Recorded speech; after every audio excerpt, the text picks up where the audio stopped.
എല്ലാ പ്രിയപ്പെട്ട വിദ്യാർത്ഥികൾക്കും ഓൺലൈൻ ക്ലാസ്സിൻ്റെ ഈ പുതിയ അധ്യായത്തിലേക്ക് ഹാർദവമായ സ്വാഗതം.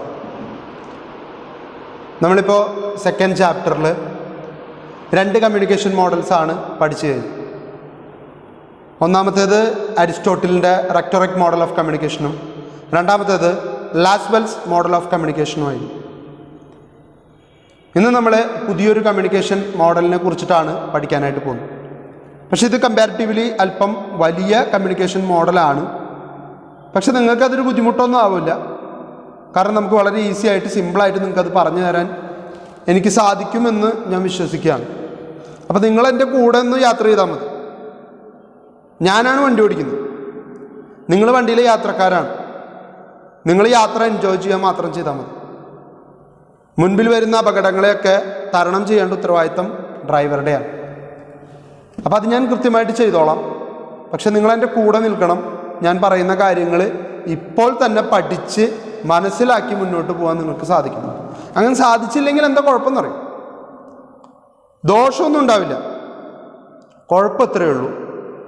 നിങ്ങൾ പിന്നീട് കുറേ കഴിഞ്ഞിട്ട് എക്സാം വരുന്നു എന്നറിയുന്ന ആ ഒരാഴ്ച ഭയങ്കര ഒരു ഹറിബറി ഉണ്ടാവും. ആ നേരത്തെ ഇതെടുത്ത് വെച്ചിട്ട് തുറന്നു നോക്കുമ്പോൾ കണ്ണിങ്ങനെ പുറത്തേക്ക് വരും. ഇതിനു മുമ്പ് ഇത് കേട്ടിട്ട് പോലും ഇല്ലല്ലോ ഈശ്വര, ഇതേത് തിയറി എന്ന് ചിലപ്പോൾ തോന്നിപ്പോകും. അങ്ങനെ ഒരു സാഹചര്യം നിങ്ങൾക്ക് ഉണ്ടാവാതിരിക്കാൻ വേണ്ടിയിട്ടാണ് സാറ് പറയുന്നത്, നിങ്ങളിപ്പോൾ തന്നെ എൻ്റെ കൂടെ പഠിച്ചു പോവുക. പറയുന്ന കാര്യങ്ങൾ ഇപ്പോൾ തന്നെ ഒന്ന് മനസ്സിരുത്തി മനസ്സിലാക്കുക. എങ്ങനെയാണ് കമ്മ്യൂണിക്കേഷൻ നടക്കുന്നത്, ഏതിൽ നിന്ന് ഏതിലേക്ക് പോകുന്നു, ഏതൊക്കെയാണുള്ളത്, അവസാനം എന്തിലെത്തിച്ചേരുന്നു, ഇത് കൃത്യമായിട്ട് മനസ്സിലാക്കിയാൽ നിങ്ങളുടെ പഠനം കഴിഞ്ഞു. ഈ തിയറി വരുന്നത് സെക്കൻഡ് വേൾഡ് വാറിന് ശേഷം ലാസ്വെല്ലിൻ്റെ മോഡൽ ഓഫ് കമ്മ്യൂണിക്കേഷൻസ് വന്ന അതേ വർഷം തന്നെ 1948 തിയറി വരുന്നത്. 2 പേരാണ് ഈ തിയറിക്ക് പിന്നിൽ പ്രവർത്തിച്ചത്. ഒന്ന് ഷാനനും മറ്റൊന്ന് വ്യൂവറും. ഇവർ 2 പേരെയും ഒരു അമേരിക്കൻ കമ്പനിയുടെ ജോലിക്കാരായിരുന്നു. അവരെ കമ്പനി ഒരു ഉത്തരവാദിത്തം ഏൽപ്പിച്ചു. ടെലഫോണിക് കമ്മ്യൂണിക്കേഷനുകൾ കൃത്യമായി നടക്കുന്നില്ല, ഇത് കണ്ടെത്താൻ അവരുടെ സഹായം ചോദിക്കുകയായിരുന്നു. അതിനുവേണ്ടി സ്റ്റഡി നടത്താൻ ഏൽപ്പിച്ച 2 ഉദ്യോഗസ്ഥരാണ് ഇവർ. അപ്പം ഇവര് ടെലഫോണിക് കോൺവെർസേഷൻ എങ്ങനെ നടക്കുന്നു, അതിലാരൊക്കെ പാർട്ടാകുന്നു എന്നുള്ളത് കൃത്യമായി കണ്ടെത്തി മനസ്സിലാക്കി അതിനൊരു കമ്മ്യൂണിക്കേഷൻ മോഡലാക്കി മാറ്റാൻ തീരുമാനിച്ച് അത് രൂപപ്പെടുത്തിയെടുത്തു. അതുകൊണ്ട് ഈ കമ്മ്യൂണിക്കേഷൻ മോഡൽ ഇന്ത്യയിലും അപ്ലിക്കബിൾ ആണ്, അമേരിക്കയിലും അപ്ലിക്കബിൾ ആണ്, യൂറോപ്പിലും അപ്ലിക്കബിൾ ആണ്, ആഫ്രിക്കയിലും അപ്ലിക്കബിൾ ആണ്. നമ്മൾ ഈ മാത്സ് എന്ന് പറയുന്ന സബ്ജക്റ്റ് നമുക്കെല്ലാം ഭയങ്കര ഇഷ്ടമുള്ള സബ്ജക്റ്റ് അല്ലേ സാറേ? കണ്ണിന് നേരെ കണ്ടുകൂടാത്ത സബ്ജക്റ്റ് ആയിരിക്കും മാത്സ്. അതിൻ്റെ കാരണം എനിക്ക് മാത്സ് ഇഷ്ടമല്ല കേട്ടോ. മാത്സ് ഇഷ്ടമല്ല എന്ന് പറഞ്ഞാൽ കണക്ക് കൂട്ടാനോ കണക്കുകളെ ഗുണിച്ച് പറയാനോ ഇല്ലെങ്കിൽ വലിയ വലിയ പലിശ നിരക്ക് അല്ലെങ്കിൽ അതിനെത്ര നമ്മൾ ഇൻട്രസ്റ്റിന് കൊടുക്കേണ്ടി വരും, അവിടെ നിന്ന് എത്ര കിട്ടും, ഇവിടെ നിന്ന് എത്ര കൊടുക്കണം, അങ്ങനെയുള്ളതൊക്കെ എനിക്ക് കണക്ക് കൂട്ടാനും പറയാനൊക്കെ ഭയങ്കര ഇഷ്ടമാണ്. പക്ഷേ ഈ സമവാക്യങ്ങൾ എഴുതി വഴികൾ എഴുതി ഒരു പർട്ടിക്കുലർ വേയിലൂടെ മാത്രം പോകുന്ന കണ്ടെത്തപ്പെടുന്ന ചില കണക്കുകളുണ്ട്. അതുപോലെ തന്നെ a+b² = a² + 2ab + b². അതുപോലെ k ഇത്രയാണ്, b ഇത്രയാണ്, c ഇത്രയാണ്. കെയും ബിയും തമ്മിലുള്ള വ്യത്യാസം ഇത്രയിൽ നിൽക്കുകയും എക്സും കെയും തമ്മിലുള്ള വ്യത്യാസം ഇത്രയാവുകയും ചെയ്താൽ എക്സ് എത്രയായിരിക്കും? ഇങ്ങനെയുള്ള കുറേ ചോദ്യങ്ങളൊക്കെ വരുള്ളൂ. അങ്ങനെയുള്ള മാത്സ് എനിക്കിഷ്ടമല്ല. അക്കാര്യത്തിൽ ഞാൻ നിങ്ങളുടെ കൂടെയാണ്. മാത്സിൻ്റെ ഏറ്റവും വലിയൊരു പ്രത്യേകത, മാത്സ് ഒരു പ്രൂവ്ഡ് സയൻസാണ്. സയൻസിൻ്റെ ഏറ്റവും വലിയ പ്രത്യേകത എന്ന് പറയുന്നത് സയൻസ് എവിടെ അപ്ലൈ ചെയ്താലും ലോകത്ത് എവിടെ ഉപയോഗപ്പെടുത്തിയാലും ഒരേ റിസൾട്ട് കിട്ടും. ശരിയല്ലേ? ഇപ്പോ H2O വെള്ളമാണ്. 2 ഹൈഡ്രജനും 1 ഓക്സിജനും ചേർന്നാൽ ഉണ്ടാവുന്ന വസ്തു ജലമാണ്. ഇത് ഇന്ത്യയിലൊരു പരീക്ഷണശാലയിൽ 2 ഹൈഡ്രജനെയും 1 ഓക്സിജനെയും കൂട്ടിച്ചേർത്താൽ വെള്ളമായിട്ട് മാറും. അമേരിക്കയിലെ ഒരു ലാബിൽ 2 ഹൈഡ്രജനും 1 ഓക്സിജനും കൂടിച്ചേർന്നാൽ വെള്ളമായിട്ട് മാറും.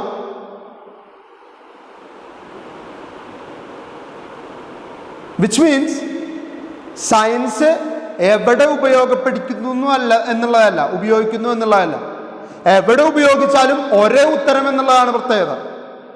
മാത്സും സയൻസ് ആവാൻ കാരണമായതും ഇത് തന്നെയാണ്. 10 + 10 = 20. കേരളത്തിൽ മാത്രമല്ല, ഡൽഹിയിൽ മാത്രമല്ല, അമേരിക്കയിലല്ല, യൂറോപ്പിൽ മാത്രമല്ല, ആഫ്രിക്കയിൽ മാത്രമല്ല, ഓസ്ട്രേലിയയിൽ മാത്രമല്ല, അന്റാർട്ടിക്കയിൽ പോയിട്ട് 10ഉം 10ഉം കൂട്ടിയാൽ കിട്ടുന്ന ഉത്തരം 20 ആയിരിക്കും. കണക്കറിയാവുന്നതാണ്. അതുകൊണ്ട് തന്നെ ഇത് എല്ലായിടത്തും അപ്ലിക്കബിൾ ആയിട്ടുള്ള പ്രൂവ്ഡ് ടെക്നോളജി ആണ് എന്നുള്ളത് കൊണ്ടാണ് ഷാനൻ ആൻഡ് വ്യൂവർ ഇവരുടെ തിയറിക്ക് പേരിട്ടു mathematical model of communication. Mathematical മോഡലാണ്. ഇത് പ്രൂവ്ഡ് ആണ്. നിങ്ങൾക്ക് തെറ്റാണെങ്കിൽ തെളിയിച്ചോളൂ. അതുകൊണ്ട് അവർ മാത്തമാറ്റിക്കൽ മോഡൽ എന്ന് പേരിട്ടു. അപ്പൊ കമ്മ്യൂണിക്കേഷൻ മോഡലിന്റെ പേര് Shannon and viewers mathematical model of communication 1948. Second world war ഏത് കാലഘട്ടത്തിലാണ്? 1940 to 45 വരെയുള്ള കാലഘട്ടമാണ് സെക്കൻഡ് വേൾഡ് വാറിന്റെ പീരീഡ്. അതിൽ 45-ൽ ഓഗസ്റ്റ് 8-ന് അമേരിക്ക ലോകത്തിന് മുൻപിൽ ഒരു വലിയ തമാശ കാണിച്ചു. ആദ്യമായിട്ട് ലിറ്റിൽ ബോയ് എന്ന പേരിൽ ഒരു ന്യൂക്ലിയർ ബോംബിനെ ഇൻട്രൊഡ്യൂസ് ചെയ്തു. ജപ്പാനിലെ ഹിരോഷിമയിൽ അത് വർഷിച്ചു. തൊട്ടടുത്ത ദിവസം നാഗസാക്കിയിലും അത് വർഷിച്ചു. അമേരിക്ക കാട്ടിയ തമാശ 75 വർഷം കഴിഞ്ഞിട്ടും ജപ്പാന് വിട്ടുപോയിട്ടില്ല. ഇന്നും ആ ആറ്റം ബോംബിൻ്റെ വികിരണങ്ങളാൽ അംഗവൈകല്യങ്ങൾ സംഭവിച്ച് ജനിക്കുന്ന കുട്ടികളുടെ എണ്ണം വളരെ കൂടുതലാണ്. യുദ്ധം അവസാനിച്ചതിന് ശേഷം അമേരിക്ക തൻ്റെ അപ്രമാദിത്വം തെളിയിക്കാൻ വേണ്ടി, ശക്തി തെളിയിക്കാൻ വേണ്ടി ലോകത്തിന് മുൻപിൽ ചെയ്ത, അവർക്ക് വളരെ നിസ്സാരമായി തോന്നിയ, എന്നാൽ ലോകത്തിന് മുഴുവൻ നടുക്കി കളഞ്ഞ സംഭവമാണ്. അവിടെ അങ്ങനെ ആറ്റം ബോംബ് ഇടേണ്ട ഒരു സാഹചര്യം ഉണ്ടായിരുന്നില്ല. ജപ്പാൻ നിരുപാധികം മാപ്പ് പറഞ്ഞതാണ്. പക്ഷെ അമേരിക്ക പ്രതികാരം ചെയ്തതിൻ്റെ കാരണം അമേരിക്കയുടെ ഏറ്റവും വലിയ ട്രേഡിംഗ് സെൻ്റർ ആയിരുന്ന പേൾ ഹാർബർ ജപ്പാനൊരു ആക്രമണത്തിൽ തകർത്ത് കളഞ്ഞു. അതിന് പകരം വീട്ടിയതാണ് ഹിരോഷിമയിലും നാഗസാക്കിയിലും ആറ്റം ബോംബ് ഇട്ടുകൊണ്ട് അമേരിക്ക ചെയ്തു. സോ എപ്പോഴും സയൻസ് എന്ന് പറയുന്നത് പ്രൂവ്ഡ് ആണ് എന്നുള്ളത് ഒരിക്കൽ കൂടി തെളിയിക്കാനായിട്ട് ഇവർ ശ്രമിച്ചുകൊണ്ടിരിക്കുകയാണ്. അതുകൊണ്ടാണ് സെക്കൻഡ് വേൾഡ് വാറിൻ്റെ സമയത്ത് ടെലിഫോണിക് കോൺവെർസേഷൻ വ്യാപകമായിരുന്നൊരു കാലഘട്ടമാണ്. അപ്പോൾ ഒരു രാജ്യത്തുള്ള ആള് ആ രാജ്യത്തുള്ള മറ്റൊരാളുമായിട്ട് സംസാരിക്കുമ്പോൾ ഇവരുടെ യുദ്ധതന്ത്രങ്ങൾ കൈമാറ്റം ചെയ്യും. അതുകൊണ്ട് തന്നെ ഈ ടെലിഫോണിക് കോൺവെർസേഷൻ ചോർത്തിയെടുക്കാൻ ഇഷ്ടംപോലെ ആൾക്കാരുണ്ടാവും. ചാരപ്രവർത്തി ചെയ്യുന്ന ആൾക്കാർ. നാളെ രാത്രി 8:30 ഇന്ന സൈഡിൽ നിന്നും നമ്മുടെ രാജ്യത്തെ ആക്രമിക്കാനാണ് അവർ പ്ലാൻ ചെയ്യുന്നത്. ഇത് മനസ്സിലാക്കിയെടുത്താൽ നമുക്ക് പ്രിക്കോഷണറി മെഷേഴ്സ് എടുത്ത് നിൽക്കാം. അതിന് തടയാൻ വേണ്ട മാറ്റങ്ങൾ അല്ലെങ്കിൽ അതിന് വേണ്ട സാഹചര്യം ഉണ്ടാക്കിയെടുക്കാം നമുക്ക്. അപ്പം ഇങ്ങനെ ചോരുന്നുണ്ട് എന്നുള്ളത് സെക്കൻഡ് വേൾഡ് വാറിൽ മനസ്സിലായപ്പോഴാണ് സെക്കൻഡ് വേൾഡ് വാറിൻ്റെ സമയത്ത് ഇവരോടൊരു സ്റ്റഡി നടത്താൻ പറഞ്ഞത്. പക്ഷെ വേൾഡ് വാർ കഴിഞ്ഞതിന് ശേഷമാണ് ഇവരുടെ സ്റ്റഡി പൂർത്തിയാക്കിയത്. ഇനി ഈ കമ്മ്യൂണിക്കേഷൻ മോഡലിൽ ഇതിങ്ങനെ വരച്ചു വെച്ചതുകൊണ്ട് നിങ്ങൾക്ക് പൂർണ്ണമായിട്ടുള്ള ഉത്തരമായിട്ടില്ല, നിങ്ങൾക്ക് ഫുൾ മാർക്ക് കിട്ടില്ല. ഇതിന് ഓരോന്നിനെയും എന്താണ് എന്ന് വിശദമാക്കാനായിട്ട് നിങ്ങൾക്ക് ഓരോരുത്തർക്കും പറ്റിയാൽ മാത്രമേ നിങ്ങൾക്ക് ഇതിൻ്റെ ഫുൾ മാർക്ക് കിട്ടുള്ളൂ. എന്താണെന്ന് ഇവർ പറഞ്ഞു തന്നിട്ടുണ്ട്, അക്കൗട്ട് പറഞ്ഞു തന്നിട്ടുണ്ട്. 1, 2, 3, 4, 5, 6, 7, 8. സാറേ ഈ കള്ളിയിൽ എന്തിനാ തൊട്ട? ഇതിലൊന്നും എഴുതിയിട്ടില്ലല്ലോ. വരുമ്പോൾ ഞാൻ പറയാം. അപ്പം ഇത് കാണിക്കുന്ന ഒരു സിംറ്റം എന്ന് പറയുന്നത് ഗ്രാഫിക്കൽ പ്രസൻറ്റേഷൻ മാത്രം പോരാ, ഇതിനെ ഡിസ്ക്രൈബ് ചെയ്യാനും നമുക്കറിയാം. അപ്പം അത് കൃത്യമായിട്ട് നിങ്ങൾ എഴുതണം. ഇനി രണ്ടാമത് നിങ്ങൾ ചെയ്യാൻ പോകുന്ന ഒരു അക്രമമാണ്. ഈ ബോക്സിൽ എഴുതിയിരിക്കുന്നത് ഇൻഫോർമേഷൻ സോഴ്സ് എന്നാണ് എഴുതേണ്ടത്. ഞാൻ ഇൻഫോസോ എന്ന് എഴുതി. ഇത് ഇതേപടി ആൻസർ ഷീറ്റിൽ കാണും, ഇൻഫോസോ. കാരണം എന്താ, പഠിച്ചിട്ടൊന്നുമില്ല. സാറെന്നെന്തോ NFOSO ഇൻഫോസോ, എന്തുട്ടെങ്കിലും ആവട്ടെ. സാറ് എഴുതിയത് ഇൻഫോസോ എന്നാണ്, ഇൻഫോസോ തന്നെ കിടക്കട്ടെ. രണ്ടാമത്തേത് ഒരു ആരോ ഇട്ടിട്ട് സാർ മീ എന്ന് എഴുതിയിട്ടുണ്ട്, ME മീ. കമ്മ്യൂണിക്കേഷൻ്റെ തുടക്കം ഞാനാണെന്ന് പറയാനായിരിക്കുമോ സാറ് മീ എന്ന് എഴുതിയത്? അതൊന്നും ആലോചിച്ച് നേരം കളയണ്ട. മീ അല്ല, ഇത് മെസ്സേജാണ്. ഞാനിവിടെ സ്ഥലമില്ലാത്തത് കൊണ്ടും നിങ്ങളുടെ ടെക്സ്റ്റിൽ ഇത് പ്രിന്റ് ചെയ്തത് ഉള്ളത് കൊണ്ടും എളുപ്പത്തിൽ വേണ്ടിയിട്ട് എഴുതിയെന്ന് മാത്രം, കംപ്ലീറ്റ് ചെയ്തില്ല. നിങ്ങൾ ആ എളുപ്പപ്പണി പരീക്ഷാ പേപ്പറിൽ ചെയ്യരുത്. പരീക്ഷയ്ക്ക് നിങ്ങൾക്ക് എളുപ്പപ്പണി ചെയ്യാനുള്ള സ്ഥലമല്ല. നിങ്ങൾ ലെക്ചർ നോട്ട് എഴുതുമ്പോൾ വേണമെങ്കിൽ ഇങ്ങനെ എഴുതിയിട്ടോളൂ, ഇങ്ങനെ ഒരെണ്ണം വരച്ചിട്ടോളൂ, എനിക്ക് ഒരു പരാതിയില്ല. പക്ഷെ പരീക്ഷയ്ക്ക് പഠിച്ചെഴുതുമ്പോൾ ഇവിടെ മെസ്സേജ് എന്ന് തന്നെ എഴുതണം. ഇവിടെ പിന്നെ ട്രാൻസ്മിറ്റർ അങ്ങനെ തന്നെ കൊടുത്തിട്ടുണ്ട്, സിഗ്നൽ അങ്ങനെ തന്നെ കൊടുത്തിട്ടുണ്ട്. അടുത്തത് നോയ്സോ അല്ലത്, നോയ്സ് സോഴ്സ്, നോയ്സിന്റെ കേന്ദ്രം. ഞാൻ എളുപ്പത്തിന് വേണ്ടി നോയ്സോ എന്ന് എഴുതി, നിങ്ങളത് അങ്ങനെ തന്നെ എഴുതി വെക്കരുത്, മാർക്ക് പോവും. റിസീവ്ഡ് സിഗ്നൽ, ആർസിഗ്. ഈ ആർസിഗ് കണ്ട എനിക്ക് മനസ്സിലാവും റിസീവ്ഡ് സിഗ്നലാന്ന്, പേപ്പർ നോക്കുന്ന അധ്യാപകനും മനസ്സിലാവും. പക്ഷേ ഇവര് രണ്ടുപേരും പറഞ്ഞത് അങ്ങനെയല്ലല്ലോ. അതുകൊണ്ട് അധ്യാപകൻ മാർക്കിടില്ല, ആൾക്ക് മനസ്സിലാവാഞ്ഞിട്ടല്ല. അത്ര എളുപ്പപ്പണി വേണ്ട എന്ന ആളും വിചാരിക്കും. ദെൻ റിസീവർ ഒക്കെ വീണ്ടും മെസ്സേജിന് മീ എന്ന് എഴുതിയിരിക്കുന്നു, ഡെസ്റ്റിനേഷന് ഡെസ്റ്റി എന്ന് എഴുതിയിരിക്കുന്നു. അപ്പൊ എനിക്ക് നിങ്ങളോട് അഭ്യർത്ഥനയാണ്, ഒരു കാരണവശാലും ഇങ്ങനത്തെ ഷോർട്ട് ഫോമുകൾ എഴുതി വെക്കരുത്. നിർബന്ധമായിട്ട് മുഴുവനായിട്ട് എഴുതാനായിട്ട് ശ്രമിക്കും. ഇനി നമുക്ക് ഇവരൊക്കെ ആരാണെന്നും ഇവരെങ്ങനെ ഓരോന്നോരോന്നായിട്ട് ഡിസ്ക്രൈബ് ചെയ്യണം എന്നുള്ളതും നോക്കാം. Shannon and viewers mathematical model of communication 1948. C.E. Shannon and W. Weaver's model of communication, also known as mathematical model, provided for the first time a general model of communication process that could be treated as a common ground of such diverse discipline as journalism. Journalism പോലെ വളരെ വൈവിധ്യമായിട്ടുള്ള ഒരു സബ്ജക്റ്റിലേക്ക് ഒരു general മോഡലിനെ ആദ്യമായിട്ട് provide ചെയ്തത് ഷാനനും വ്യൂവറും ചേർന്നിട്ടാണ്. ലാസ്വെലിൻ്റെ model journalism എന്നൊരു ഡിസിപ്ലിനിലേക്ക് ഇതിനെ കൊണ്ടുവന്നില്ല, അല്ലെങ്കിൽ അങ്ങനെ ഒരു സെപ്പറേറ്റ് ടൈറ്റിലേക്ക് ഇതിനെ കൊണ്ടുവന്നില്ല. കമ്മ്യൂണിക്കേഷൻ എന്നൊരു ചെറിയ പാർട്ടിൽ മാത്രം ഒതുങ്ങി നിന്നു. Rhetoric, linguistic and speech and hearing sciences, ഇതിനെല്ലാത്തിനും കൂടിച്ചേർത്ത് ജേർണലിസം എന്നൊരു സിംഗിൾ സബ്ജക്റ്റിലേക്ക് ക്രോഡീകരിക്കാൻ, കേൾവിയെ, കാണുന്നതിന്, ഭാഷാപരമായിട്ടുള്ള വ്യത്യാസങ്ങളെ അല്ലെങ്കിൽ പ്രാസംഗികപരമായിട്ടുള്ള ഘട്ടങ്ങളെയൊക്കെ ഒരുമിച്ച് ചേർത്ത് ഒരു സിംഗിൾ ഡിസിപ്ലിനിലേക്ക് കൊണ്ടുവരാൻ, ഡിസിപ്ലിൻ മീൻസ് സബ്ജക്റ്റ്, കൊണ്ടുവരാനുള്ള ഒരു ശ്രമമാണ് ആദ്യമായിട്ട് ഷാനൺ ആൻഡ് വ്യൂവർ ഈ തിയറിയിലൂടെ നടത്തിയിരിക്കുന്നത്. This model explains among other things how communication happens and how communication sometimes fail.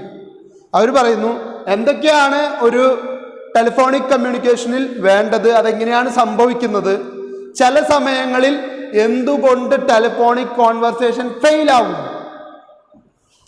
എവിടെ ഫെയിൽ ആവുന്നത്? പണ്ട് മുകേഷ് അഭിനയിച്ചൊരു സിനിമയിലെ വളരെ രസകരമായിട്ടുള്ളൊരു രംഗമുണ്ട്, നിങ്ങൾ കണ്ടിട്ടുണ്ടായിരിക്കും. രാംജി റാവു സ്പീക്കിംഗ് എന്ന് പറയുന്ന സിനിമയിലാണ്. അതിൽ മുകേഷ് അമ്മേനെ കൊൽക്കട്ടയിൽ നിന്ന് ഫോൺ ചെയ്യുന്നൊരു സീനുണ്ട്. അതിൽ മെയ്ട്രൻ ഫോൺ എടുത്തിട്ട് മുകേഷിനോട് പറയും, അതേ കൽക്കട്ടയിൽ നിന്ന് പോരുമ്പോഴേ കുറച്ച് കമ്പിളിപ്പതിപ്പ് മേടിച്ചുകൊണ്ട് വരാവോ എന്ന്. ഗോപാലകൃഷ്ണ കേൾക്കുന്നുണ്ടോ? ആ ഇല്ലില്ല, എന്താ പറഞ്ഞ്? കമ്പിളിപ്പതിപ്പ് കമ്പിളിപ്പതിപ്പ്. കേൾക്കുന്നില്ല എന്ന് പറയുന്നൊരു രംഗമുണ്ട്. അന്ന് കാലത്ത് മലയാളി വളരെ രസകരമായിട്ട് ചിരിക്കുകയും ഇന്നും നമ്മുടെ ചില കമ്മ്യൂണിക്കേഷനിൽ ഇപ്പോൾ നമ്മൾ കൂട്ടുകാരൊക്കെ കൂടിയിരിക്കുകയാണ്.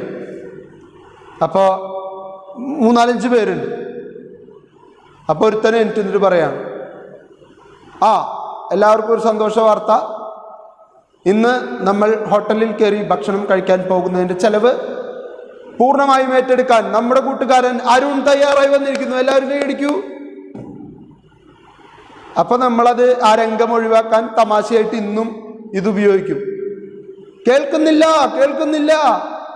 ചെലവ് അരുൺ ചെയ്യുന്നതായിരിക്കും, കേൾക്കുന്നില്ല, കളിയാക്കി പറയുന്ന. സോ അതത്രയും ഇഫക്റ്റീവായിട്ടുള്ളൊരിതായിരുന്നു. ഇതൊരു തരത്തിൽ കമ്മ്യൂണിക്കേഷൻ ഫെയിലാണ്. നമ്മളിപ്പോൾ ഈ പറഞ്ഞ ഇൻസിഡൻറ്റ് കേൾക്കുന്നില്ല എന്ന് പറയേണ്ടി വരുന്നു. നിങ്ങൾക്ക് ഈ ടെലിഫോൺ ഉപയോഗിച്ച് അത്ര പരിചയമില്ലെങ്കിലും മൊബൈലിൽ അത് നല്ലോണം അറിയാൻ പറ്റും. ചില സമയങ്ങളിൽ മറ്റു ചിലരുടെ കമ്മ്യൂണിക്കേഷൻ നമ്മുടെ കമ്മ്യൂണിക്കേഷൻ്റെ ഇടയിലേക്ക് കയറി വരും. പൂർണ്ണമായിട്ട് വ്യക്തമാവില്ല, എന്നാലും ചെറിയ രീതിയിൽ സൗണ്ട് അവിടുന്ന് ഇവിടുന്നൊക്കെ കേൾക്കുന്നത് കാണാം.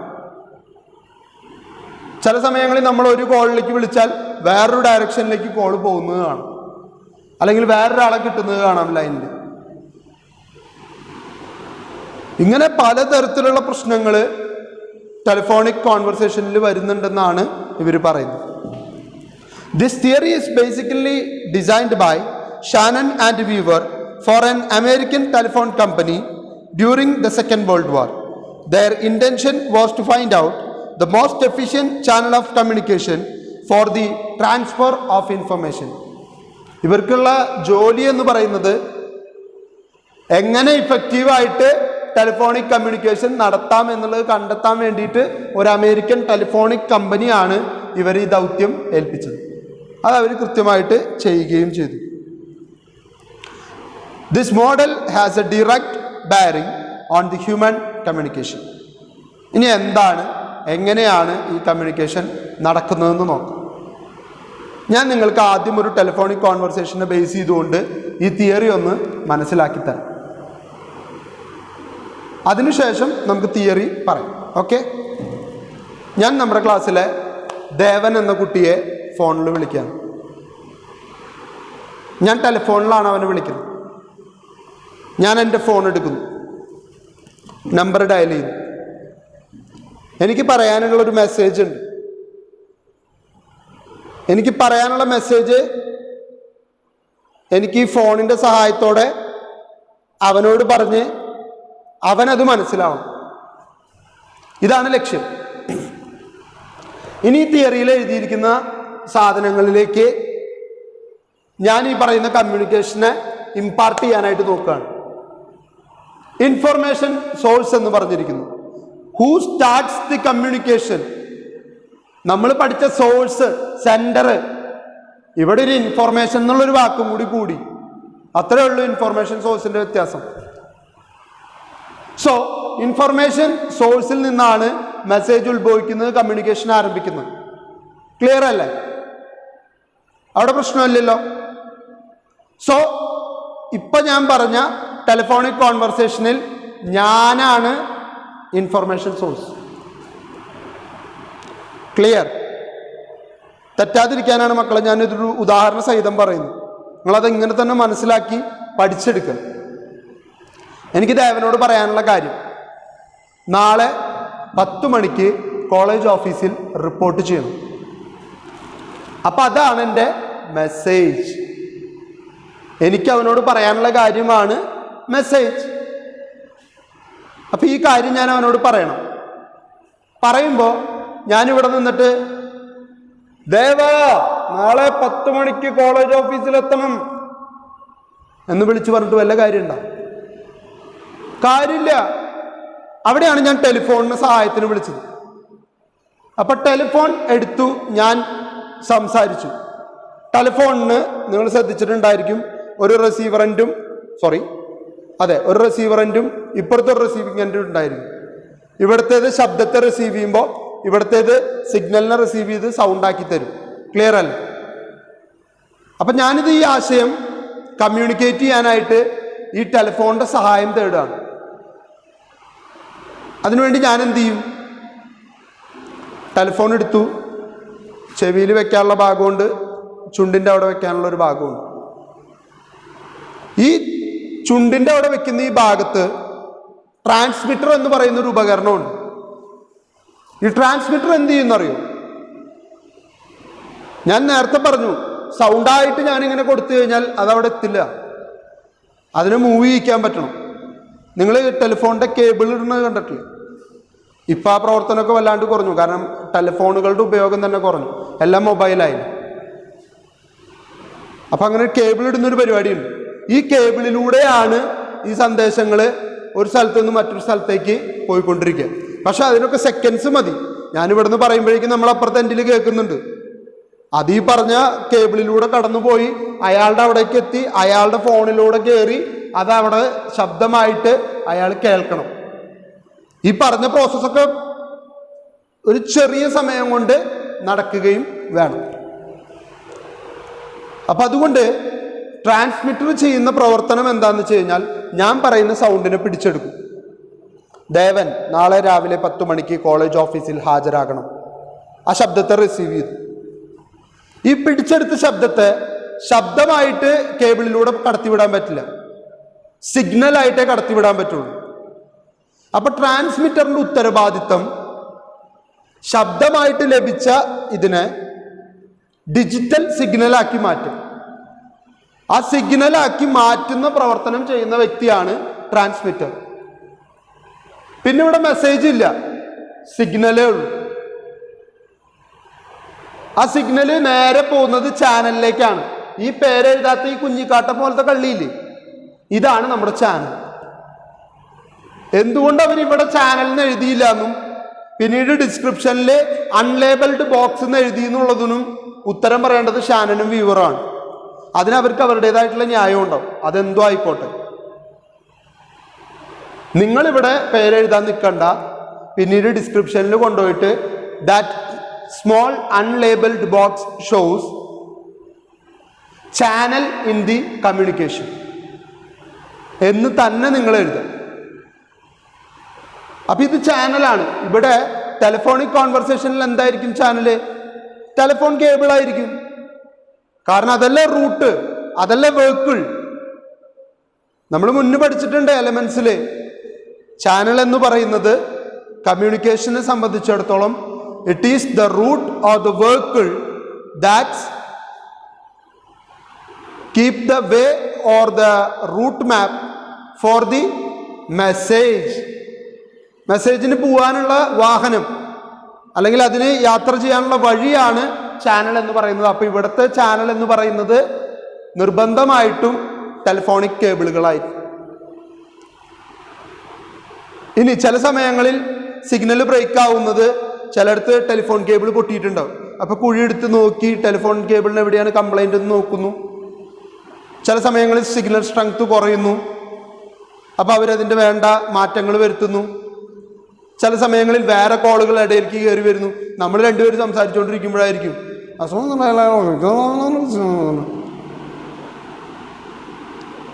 ഒന്നും മനസ്സിലായില്ലല്ലോ. ഇതന്നെയാണ് പ്രശ്നം. ഇടയിലേക്ക് വേറെ നോയ്സ് കയറി വരുന്നതാണ്. പക്ഷെ എന്താണെന്ന് പൂർണ്ണമായിട്ടും അനലൈസ് ചെയ്യത്തക്ക രീതിയിലേക്ക് ആ കമ്മ്യൂണിക്കേഷൻ ഡെവലപ്പ് ചെയ്യാൻ പറ്റിയെന്ന് വരില്ല. അപ്പോൾ എങ്ങനെയെങ്കിലൊക്കെ എന്തൊക്കെയോ ശബ്ദങ്ങൾ മാത്രം കേട്ടുകൊണ്ടിരിക്കും. അതുപോലെ ഞാൻ നേരത്തെ പറഞ്ഞ പോലത്തെ കമ്മ്യൂണിക്കേഷൻ ഫെയിലിയേഴ്സ് സംഭവിച്ചുകൊണ്ടിരിക്കും. അതിന് കാരണം ഇവിടെ നോയ്സ് സോഴ്സ് ഉണ്ട് എന്നുള്ളതാണ്. ഈ നോയ്സ് സോഴ്സിൽ നിന്നും നോയ്സ് ചാനലിലേക്ക് ഇങ്ങനെ വന്നുകൊണ്ടിരിക്കും. നമ്മളീ പോകുന്ന വഴിയിൽ ബുദ്ധിമുട്ടുണ്ടാക്കിക്കൊണ്ടേയിരിക്കും. ആ ബുദ്ധിമുട്ടിനെ നമുക്ക് മറികടക്കാനായിട്ട് പറ്റണം. ഇവർ പറയാണ് നിർബന്ധമായിട്ട് ഇവിടെ നോയ്സ് ഉണ്ട്. നോയ്സ് ഇങ്ങനെ വന്നുകൊണ്ടേയിരിക്കും. നിങ്ങളുടെ സിഗ്നല് ചാനലിലൂടെ കടന്നു പോകുന്ന ഈ സമയത്ത് നോയ്സ് നിങ്ങളെ ഡിസ്റ്റർബ് ചെയ്യും. എങ്കിലും സിഗ്നൽ കടന്നു പോവും. അത് റിസീവ്ഡ് സിഗ്നലായിട്ട് മാറും. കാരണം റിസീവറിലേക്ക് പോകുന്ന സിഗ്നലാണ്. ദെൻ റിസീവറിലേക്ക് എത്തും. പക്ഷെ ഈ റിസീവർ എന്ന് പറയുന്നത് ഒരിക്കലും ഒരു വ്യക്തിയല്ല. ടെലിഫോണിക് കോൺവെർസേഷനിൽ റിസീവർ എന്ന് പറയുന്നത് എൻഡിലുള്ള, അപ്പുറത്തെ എൻഡിലുള്ള ടെലിഫോണിനെയാണ് റിസീവർ എന്ന് പറയുന്നത്. കാരണം ആ റിസീവർ റിസീവ് ചെയ്യുന്നത് സിഗ്നലിനെയാണ്. ഇനി ഈ സിഗ്നലിനെ വീണ്ടും മെസ്സേജായിട്ട് കൺവേർട്ട് ചെയ്യണം. അങ്ങനെ കൺവേർട്ട് ചെയ്തില്ലെങ്കിൽ കേൾക്കുന്ന ലാസ്റ്റത്തെ വ്യക്തിക്ക്, അതായത് ഡെസ്റ്റിനേഷനിൽ ഇരിക്കുന്ന പേഴ്സണ്, നമ്മുടെ ഈ കമ്മ്യൂണിക്കേഷനിൽ ഇപ്പോൾ ഒരു ദേവനുണ്ട്, ഇവിടെ ഞാനും ഉണ്ട്. അപ്പം ദേവന് ഇത് മനസ്സിലാവണമെങ്കിൽ സിഗ്നലായിട്ട് ദേവന് കിട്ടിയിട്ട് കാര്യമില്ല. സിഗ്നലിനെ റിസീവർ പിടിച്ചെടുത്ത്, അല്ലെങ്കിൽ റിസീവിങ് എൻഡിലൊരു ട്രാൻസ്മിറ്റർ ഉണ്ടാവും. ആ ട്രാൻസ്മിറ്റർ ഡിജിറ്റൽ സിഗ്നലിനെ പിടിച്ചെടുത്ത് സൗണ്ട് വേവ്സ് ആക്കിയിട്ട് മെസ്സേജിന്റെ രൂപത്തിൽ ഡെസ്റ്റിനേഷനിലേക്ക് കൊടുക്കും. ഡെസ്റ്റിനേഷനാണ് പേഴ്സൺ. അവിടെയാണ് ഒരു വ്യക്തി ഉണ്ടാവുള്ളൂ. റിസീവർ വ്യക്തിയല്ല. ഇവിടുത്തെ ടെലിഫോണിക് കമ്മ്യൂണിക്കേഷൻ ഉപയോഗിക്കുന്ന ഉപകരണമാണ്. അപ്പം അത് കൃത്യമായിട്ട് നിങ്ങൾ മനസ്സിലാക്കിയിരിക്കുക. ഡെസ്റ്റിനേഷൻ അല്ല റിസീവർ അല്ല പേഴ്സൺ, ഡെസ്റ്റിനേഷനാണ് പേഴ്സൺ എന്ന് ഓർത്തു വയ്ക്കുക. ഇനി നമുക്ക് ഡയറക്റ്റായിട്ട് ഈ കമ്മ്യൂണിക്കേഷൻ മോഡല് എങ്ങനെയാണ് കമ്മ്യൂണിക്കേഷനെ റെപ്രസെൻറ്റ് ചെയ്യുന്നത്, അല്ലെങ്കിൽ how the communication happens in this system എന്നുള്ളത് നമുക്ക് നോക്കാം. Shannon and viewers model as shown above breaks the process of communication down into 8 discrete components. 8 components ആയിട്ടാണ് ഈ കമ്മ്യൂണിക്കേഷൻ മോഡലിനെ ഇവർ ഡിസ്ക്രൈബ് ചെയ്തിരിക്കുന്നത്. First one, an information source is a person who creates message. ആർക്കാണോ message create ചെയ്യാൻ കഴിയുന്നത് അയാളെയാണ് information source എന്ന് ഈ കമ്മ്യൂണിക്കേഷൻ മോഡലിൽ ഉദ്ദേശിക്കുന്നത്. ദെൻ സെക്കൻഡ് വൺ മെസ്സേജ് ആണ്. What is created by the information source, that is called the message.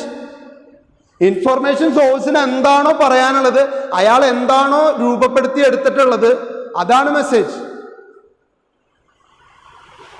Second one, message is anything send by information source and received by the destination. ഇവിടെ നിന്ന് എന്താണോ അയക്കുന്നത്, ഇവിടെ എന്താണോ receive ചെയ്യുന്നത്, അതിനെ വിളിക്കുന്ന പേര് മെസ്സേജ്. മെസ്സേജ് സെക്കൻഡ് പോയിന്റ് ആണ്. Third one, transmitter. അതാണ് നമുക്ക് ഇതിൽ പുതിയതെന്ന് പറയാവുന്നത്. പക്ഷെ പുതിയതെന്ന് വിളിക്കേണ്ട കാര്യമില്ല. ഇവിടുത്തെ പ്രോസസ്സിന് എൻകോഡിംഗ് എന്നും ഇവിടുത്തെ പ്രോസസ്സിന് ഡീകോഡിംഗ് എന്നും മനസ്സിലാക്കിയാൽ മതി. Simple. Okay. Transmitter for Shannon's immediate purpose was a telephone instrument that captures an audio signal, converts into a digital or electronic signal and amplifies it for transmission through the telephone network. ആണ് ഞാൻ പറഞ്ഞത്. ശബ്ദത്തെ ആ ടെലിഫോണിൻ്റെ ഉള്ളിൽ ഇരുന്നൊരു transmitter പിടിച്ചെടുത്ത ആ ശബ്ദങ്ങളെയൊക്കെ electronic signals ആക്കും, കേബിളുകളിലൂടെ കടത്തിവിടും. ആ രൂപമാറ്റ പ്രക്രിയ ചെയ്യുന്നു. മെസ്സേജ് സിഗ്നൽ ആവണമെങ്കിൽ ട്രാൻസ്മിറ്ററിൻ്റെ ഉള്ളിൽ കൂടെ പോകണം. ക്ലിയർ അല്ലേ? Transmission is readily generalized with Shannon's information theory to encompass a wide range of transmitters. Fourth one, signal. എന്താണ് സിഗ്നൽ എന്നുള്ളതാണ്. Signal is anything which flows through a channel. ചാനലിലൂടെ കടന്നു പോകുന്നത് എന്തോ. ഇവിടെ നമ്മൾ പറഞ്ഞു ചാനൽ പറയാൻ പോകുന്നത് നെക്സ്റ്റ് വൺ ആണ്. ചാനൽ എന്ന് പറയുന്നത് ടെലിഫോണിക് കേബിളുകളാണ്. ആ കേബിളുകളിലൂടെ പോകുന്ന സിഗ്നലാണ്, അല്ലെങ്കിൽ ആ കേബിളിലൂടെ എന്താണോ കടന്നു പോകുന്നത് അതാണ് സിഗ്നൽ. ചാനലിലൂടെ കടന്നു പോകുന്ന ഒഴുകിപ്പോകുന്നത് എന്തോ അതിനെ നമ്മൾ വിളിക്കുന്ന സിമ്പിൾ നെയിമാണ് സിഗ്നൽ.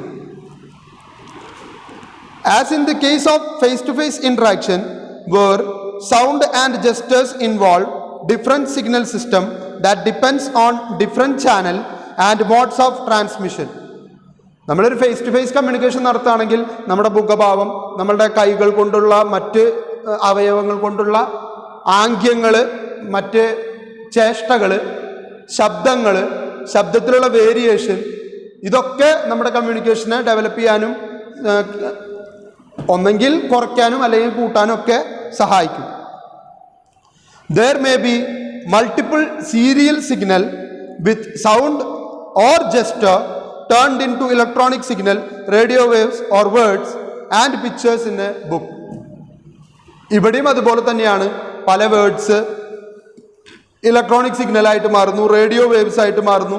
ചില സമയങ്ങളിൽ ഒരു പുസ്തകത്തിലെ വേർഡ്സോ പിക്ചേഴ്സോ ആയിട്ട് മാറ്റാൻ വരെ സാധിക്കുന്നു. Fifth one, channel. A carrier or channel represented by small unlabeled box in the middle of the model. ഇനി പരീക്ഷയ്ക്ക് ചെയ്യാവുന്ന ഒരു അടുത്ത മണ്ടത്തരമാണ്. ഇതിപ്പോൾ ഈ 5 എന്നിട്ടിട്ട് ഇങ്ങനെ എഴുതേണ്ട കാര്യമൊന്നുമില്ല. ഇതെന്താന്ന് മനസ്സിലാവാൻ ഇത്തിരി കൂടി വലിയൊരു ബോക്സ് വരയ്ക്കുക. ചാനൽ ട്രാൻസ്മിറ്റർ എന്ന് ഇതേപോലെ ചാനൽ എന്നങ്ങോട്ട് എഴുതി വിട്ടാൽ മതി. ചെയ്യരുത് മക്കളെ, തെറ്റാണ്. കാരണം ഇത് നിങ്ങളുടെ തിയറി അല്ല, ഷാനൺ ആൻഡ് വ്യൂവറിൻ്റെ തിയറിയാണ്. അവരിവിടെ ഒന്നും എഴുതാതെ ചെറിയൊരു ബോക്സ് വരച്ചു, എന്നിട്ട് ഡിസ്ക്രിപ്ഷനിൽ കൊടുത്തു ആ ചെറിയ ബോക്സ് ആണ് ചാനൽ എന്ന്. അവരങ്ങനെ പറഞ്ഞെങ്കിൽ അങ്ങനെ തന്നെ നിങ്ങളും പറയണം. എന്നാലേ അവരുടെ മോഡൽ നിങ്ങൾക്ക് റെപ്രസെൻറ്റ് ചെയ്യാനായിട്ട് പറ്റുള്ളൂ. നിങ്ങളോട് ചോദിക്കുന്നത് which is the model created by yourself according to the model of Shannon and Viewers communication model എന്നല്ല. നിങ്ങളോട് പറയുന്നത് റെപ്രസെൻറ്റ് അല്ലെങ്കിൽ describe the model of communication, mathematical model of communication developed by Shannon and Weaver എന്നാണ് ചോദ്യം. അങ്ങനെ വരുമ്പോൾ ഇവിടെ unlabelled box ആയിട്ട് തന്നെ കൊടുക്കാനായിട്ട് പ്രത്യേകം ശ്രദ്ധിക്കുക. എന്നിട്ട് ഇവിടെ താഴെ എഴുതുക is the route or the vehicle through which message is carried from the source to destination. ഇവിടെ നിന്ന് സിഗ്നലായിട്ട് വരുന്നതിനെ സ്വീകരിച്ച് ഇതിലൂടെ കടത്തിവിട്ട് ഇവരിലേക്ക് എത്തിച്ച് ഡെസ്റ്റിനേഷനിലേക്ക് എത്തിക്കുന്ന വ്യക്തിയാണ് channel. The most commonly used channel include air. Mobile കമ്മ്യൂണിക്കേഷനിലെ എയറിലേക്കാണ് കടത്തിവിടുന്നത്. കാരണം ഇൻഫ്രാറെഡ് വികിരണങ്ങളായിട്ട് പുറത്തേക്ക് പോവുകയാണ്. അത് ഒരു ടവറിൽ നിന്ന് മറ്റൊരു ടവർ റിസീവ് ചെയ്യുന്നു, മറ്റൊരു ടവറിലേക്ക് കൊടുക്കുന്നു, ഇപ്പുറത്തേക്ക് മേടിച്ചു കൊടുക്കുന്നു. ഇതാണ് പ്രോസസ്സ്. സംടൈംസ് ലൈറ്റ് ആയിരിക്കാം. ഒപ്റ്റിക്കൽ ഫൈബർ കേബിളിലൂടെ കടത്തിവിടുന്നത് ലൈറ്റാണ്. ദെൻ ഇലക്ട്രിസിറ്റി ആവാം. കമ്പികളിലൂടെ കടന്നു പോകുന്ന ഇലക്ട്രിസിറ്റി കണ്ടിട്ടില്ലേ? അത് നമുക്ക് ഒറ്റ കമ്പിയിലിരിക്കുമ്പോൾ ഒരു കുഴപ്പമുണ്ടാവില്ല. വവ്വാല് വന്നിട്ട് 2 കമ്പിമേ ഇങ്ങോട്ട് പിടിച്ചിരിക്കുമ്പോൾ ചിരിച്ചിട്ട് ആള് അത് ഇങ്ങനെ കിടക്കണതാണ്. 2 തൊടുമ്പോഴേ പ്രശ്നമുള്ളൂ. ഏതെങ്കിലും സമയത്ത് നിങ്ങൾ ഫ്ലൈറ്റിൽ നിന്നെങ്ങാനും താഴേക്ക് വീഴുകയാണെങ്കിൽ നേരെ വന്നിട്ട് ഏതെങ്കിലും ഒരു ഇലക്ട്രിക് കമ്പിമേ ഞണ്ടി പിടിക്കുക. നിങ്ങൾക്ക് ഷോക്ക് അടിക്കില്ല. അയ്യോ ഒരെണ്ണത്തുമ്പോൾ കിടന്നിട്ട് കൈവേദന എടുക്കണു, ഒന്ന് ബാലൻസ് ചെയ്യാൻ ഇപ്പുറത്തും കൂടി പിടിക്കാം എന്ന് വിചാരിച്ച പണിയാണ്. ഈ കമ്പിയിൽ നിന്ന് ഇലക്ട്രോണിക് വേവ്സ് ഈ കമ്പിയിലേക്ക് പോകുമ്പോൾ നിങ്ങളുടെ ശരീരത്തിലേക്ക് വൈദ്യുതി കടന്നു. അപ്പോഴാണ് ഷോക്ക് അടിച്ച് മരിക്കും. അപ്പോൾ ഉടനെ ചോദ്യം വരും, സാറേ പൊട്ടി വീണ വൈദ്യുതി കമ്പിയുമേ തൊട്ടതിൻ്റെ പേരിൽ എങ്ങനെയാണ് ഷോക്ക് അടിച്ച് മരിക്കുന്നത്? അങ്ങനെ ഒരു ചോദ്യം നിങ്ങളുടെ മനസ്സിൽ വന്നെങ്കിൽ ക്ലിയർ ക്വസ്റ്റ്യൻ ആണ്. അവിടുത്തെ പ്രശ്നം നമ്മൾ ഭൂമിയിൽ ചവിട്ടി നിന്നിട്ടാണ് ഈ കമ്പിമ തട്ടുന്നത്. നമുക്ക് എവിടെയെങ്കിലും ഒരു ടച്ച് അഡീഷണൽ ഉണ്ടായാൽ ഇവിടെയും നടുക്കിൽ നമ്മളും ആണെങ്കിൽ ആ ടച്ചിനാണ് ഷോക്ക് അടിക്കുക. ഞാൻ മണ്ണിൽ നിന്നിട്ട് കമ്പിമ തൊടുമ്പോൾ കമ്പിയിലുള്ള ഷോക്ക് എൻ്റെ മേലെ കൂടെ കയറി മണ്ണിലേക്ക് പോകും.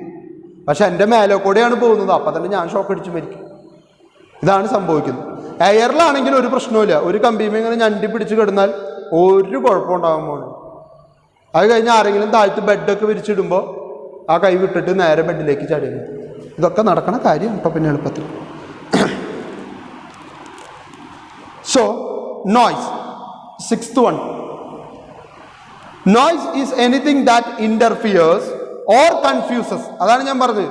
ഒന്നും മനസ്സിലാവാത്തൊരു ഭാഷയിലൊക്കെ ചിലപ്പോൾ കേട്ടോണ്ടിരിക്കും. അങ്ങനെ കേൾക്കുന്നത് വേറെ കമ്മ്യൂണിക്കേഷൻ നമ്മുടെ കമ്മ്യൂണിക്കേഷൻ്റെ ഇടയിലേക്ക് കയറുമെന്ന് നമ്മളെ തടസ്സപ്പെടുത്തുന്നതാണ്. അപ്പം അതൊരു നോയ്സ് ആയിട്ട് കണക്കാക്കാം. Or confuses the signal carry. Given Shannon and viewers focus on telephone transmission, carriers and reception, it is restricted to noise that obscures or destroy some portions of the signal within the channel. ചാനലിനകത്ത് വെച്ച് അതിനെ ബുദ്ധിമുട്ടുണ്ടാക്കാൻ ശ്രമിക്കുന്നവരെയൊക്കെ noise എന്നുള്ള കാറ്റഗറിയിൽ ഉൾപ്പെടുത്തണമെന്നാണ് Shannon and Weaver ആവശ്യപ്പെടുന്നത്. Today we use more as a metaphor for problems associated with effective understanding. പക്ഷെ ഇന്നത്തെ കാലത്ത് നമ്മളതൊരു ഫ്രേസായിട്ട് ഉപയോഗിക്കുകയാണ്. ഇപ്പം നമുക്കൊരു കാര്യം പറഞ്ഞത് ക്ലിയർ ആയില്ലെങ്കിൽ അതിന് നമ്മൾ ആ നോയ്സ് കാരണം അത് ക്ലിയർ ആയില്ല, അല്ലെങ്കിൽ എന്തെങ്കിലും ഒരു ശല്യം, ഒരു തടസ്സമുണ്ടായാൽ ആ അവസ്ഥയെ മുഴുവൻ നമ്മൾ നോയ്സ് എന്ന ഒറ്റ വാക്കിലാണ് ഉപയോഗപ്പെടുത്താറ്. And 7th one, receiver. എപ്പോഴും റിസീവർ എന്ന് പറയുന്നത് കമ്മ്യൂണിക്കേഷൻ എലമെൻസിൽ നമ്മൾ പഠിച്ചിട്ടുള്ളത് ഏതെങ്കിലും വ്യക്തിയായിരിക്കും. കമ്മ്യൂണിക്കേറ്റ് ചെയ്യുന്ന ആൾ സോഴ്സും റിസീവ് ചെയ്യുന്നത് ആരാണോ മെസ്സേജ് സ്വീകരിക്കുന്നത് അയാൾ റിസീവറും. ഇവിടെ അയാളല്ല, ഇവിടെ ടെലിഫോണാണ് അല്ലെങ്കിൽ ട്രാൻസ്മിറ്ററാണ് റിസീവറായിട്ട് വർക്ക് ചെയ്യുന്നത്. കാരണം റിസീവ്ഡ് സിഗ്നലായിട്ടാണ് റിസീവറിലേക്ക് വരുന്നത്. ഈ സിഗ്നലിനെ മെസ്സേജ് ആക്കി മാറ്റിയാലേ മനസ്സിലാക്കാനായിട്ട് പറ്റുള്ളൂ. അപ്പോൾ ഇവിടെ റിസീവറിന് ഒരു റോളുണ്ട്, സിഗ്നലിനെ മെസ്സേജ് ആക്കി കൺവേർട്ട് ചെയ്യും. In Shannon's conception is the receiving telephone instrument. In face-to-face communication, a set of ears and eyes are receivers. നമ്മൾ നേർക്കുനേർ കമ്മ്യൂണിക്കേഷൻ നടത്തുകയാണെങ്കിൽ നമ്മുടെ കണ്ണ്, നമ്മുടെ കാതൊക്കെ നമ്മുടെ റിസീവേഴ്സാണ്.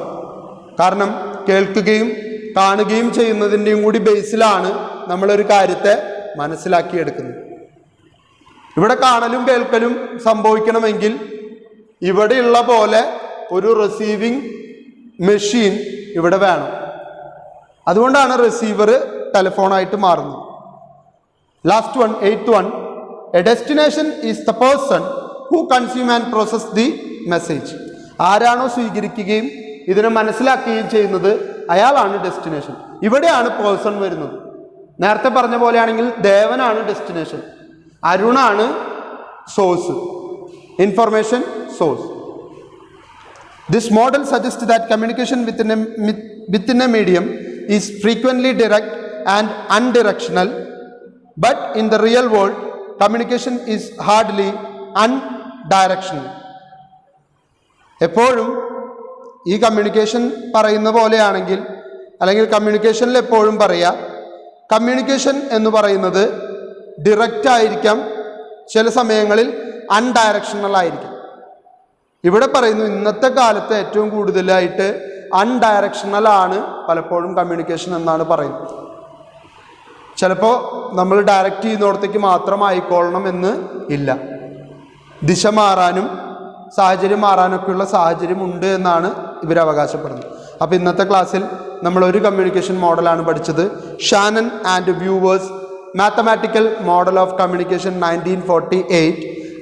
1940 മുതൽ 45 വരെ നടന്ന സെക്കൻഡ് വേൾഡ് വാറിൽ കമ്മ്യൂണിക്കേഷൻസിന് നടക്കുന്ന മാറ്റങ്ങൾ, അല്ലെങ്കിൽ കമ്മ്യൂണിക്കേഷനിലൂടെ ആളുകൾക്ക് മെസ്സേജുകൾ കിട്ടുന്നു എന്നുള്ളത് തിരിച്ചറിഞ്ഞപ്പോൾ അതിനെക്കുറിച്ച് പഠനം നടത്താൻ 2 വ്യക്തികളെ ഏൽപ്പിച്ചു. ഷാനൻ ആൻഡ് വ്യൂവർ എന്ന 2 പേരെ ഏൽപ്പിച്ചു. അവർ കണ്ടെത്തിയ മോഡലാണ് മാത്തമാറ്റിക്കൽ മോഡൽ എന്ന് പറയുന്നത്. ഇതിൽ അവർ പറയുന്നു 8 കോമ്പോണൻസ് ആണുള്ളത്.